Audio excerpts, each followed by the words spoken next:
সামোসা কিন্তু আমাদের সবারই বড্ড পছন্দের। কিন্তু ঝামেলার জন্য আমরা বানিয়ে খেতে চাই না বা পারি না।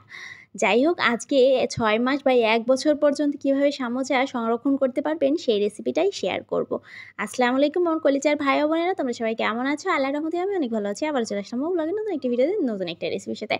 আজকে শেয়ার করব সামোসা বানিয়ে কীভাবে ৬ মাস বা ১ বছর পর্যন্ত সংরক্ষণ করতে পারো সেই রেসিপিটা। প্রথমে আমি সামোসার বাহিরের যে খোলসটা বানিয়ে নেব। এজন্য ২ কাপ পরিমাণ নিয়ে নিয়েছি ময়দা, স্বাদমতো লবণ আর দিয়ে দেবো এখানে ৩ টেবিল চামচ তেল। এখানে তোমরা ৪ টেবিল চামচ তেল দিতে পারো ২ কাপ ময়দার জন্য। এটাকে খুব ভালো করে আমি ময়াম করে নেব। ময়াম করা হয়ে গেলে একেবারে নরমাল টেম্পারেচারে পানি দিয়ে একটু ডো বানিয়ে নেব। ডোটা কিন্তু অনেকটা হার্ডও হবে না, অনেকটা সফট হবে না। আর ডোটা একটু হার্ড হলেও সমস্যা নেই। এটা রেস্টে রেখে দেবো ১ ঘন্টার মতো। রেস্টের পরে এমনিই সফট হয়ে যাবে। সফট হয়ে গেলে আর একটু ময়াম মথে নেব। মথে নেওয়ার পরে ছোট, ছোট লিচি কেটে নিচ্ছি। এবার এখান থেকে আমি 3টা লিচি নিয়ে নিচ্ছি। আমি এখানে 3টা করে বানাবো, তোমরা চাইলে বেশি করে বানাতে পারো। আমার মতে যারা নতুন তাদের 3টাই হচ্ছে বেস্ট। এবার 3টাকে আমি একে একে বানিয়ে নিচ্ছি ছোট, ছোট লেচি করে। মানে একেবারে লুচির যে শেপ সেই শেপই দিয়ে নিয়েছি। সবথেকে বড়টা নিয়ে সেখানে তেল দিয়ে তার উপরে ময়দা ছিটিয়ে দিচ্ছি একেবারে কোণার ধার পর্যন্ত, কোথাও যেন বাকি না থাকে। এরপরে আবারও একটা রুটি দিয়ে দিলাম। রুটিটা দিয়ে আবারও সেম প্রসেসে তেল দিয়ে আর গুঁড়া দিয়ে নিচ্ছি, মানে এই যে ময়দা দিয়ে নিচ্ছি, আবার উপরে দিয়ে দিলাম আরেকটা দিয়ে এবার শুধু এটাকে একটু হাত দিয়ে চেপে চেপে একটা রুটির শেপ করে নেব। আমরা কিন্তু যেভাবে রুটি বানাই সেম প্রসেসে বানাবো না, আমরা একটু টেনে টেনে এটাকে বানিয়ে নেব পরোটার যে মোটা লেয়ার থাকে সেই পরোটার মতো করে।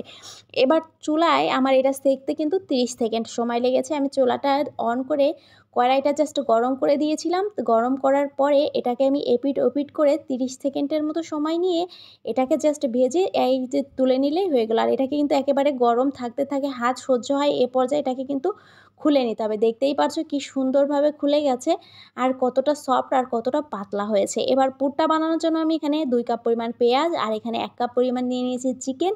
সাথে দিয়ে দেবো এবার চিকেন আর পেঁয়াজটা ভাজা হয়ে গেলে গোলমরিচের গুঁড়া, শুকনা মরিচের গুঁড়া আর হচ্ছে সামান্য হলুদ গুঁড়া আর গরম মশলা গুঁড়া আর ভাজা জিরা গুঁড়া দিয়ে আর টমেটো সস দিয়ে জাস্ট নাড়িয়ে চাড়িয়ে নামিয়ে নেব। আর নামানোর আগে যে বানিয়েছি খোলসটা তার কোণার যে কাটিং করার পর যে ধারটা ছিল সেটাকে ভেজে নামিয়ে দিলাম। দিয়ে নাড়িয়ে চাড়িয়ে নামিয়ে নিচ্ছি। আর এটা অনেকে আছে এটা কাঁচা পেঁয়াজ দিয়েই হাত দিয়ে মেখে নেয়, কিন্তু সেটা বেশি দিন সংরক্ষণ করা যায় না। আর এভাবে বানিয়ে নিলে এটা কিন্তু সারা বছর সংরক্ষণ করা যায়। এবার আমি দেখতেই পাচ্ছ আমার শিটগুলো কতটা পাতলা হয়েছে, তলে যে বোর্ডটা আছে বোর্ডটা দেখা যাচ্ছে। আর আমি এখানে আটা একটু গুলিয়ে নিয়েছি জাস্ট সিল করার জন্য। আর কিভাবে আমি সামোসা বানাচ্ছি দেখতেই পাচ্ছ। তোমরা অন্য প্রসেসে বানাতে পারো বা অন্য শেপ করতে পারো, আমি কিন্তু এইভাবেই আমার কাছে সহজ মনে হয় সেজন্য আমি এভাবেই বানিয়েছি। জাস্ট একটা কোণের মতো শেপ দিয়ে সেখানে পুরটা দিয়ে এবার আটা দিয়ে সিল করেই হয়ে যাচ্ছে আমার দারুণ দেখতেও সামোসা আর খেতে কিন্তু জাস্ট অসাধারণ। দেখতেই পাচ্ছ কতটা দারুণ হয়েছে। এভাবে আমি সবগুলোকেই বানিয়ে নিয়েছি। আমি আজকে কিন্তু তোমাদের ভেজে দেখাচ্ছি না, এটা জাস্ট গরম তেলে ভেজে নিলেই হয়ে গেল। আমি ফ্রোজিং করব বলেই ফ্রোজিং করেই তোমাদের দেখাচ্ছি।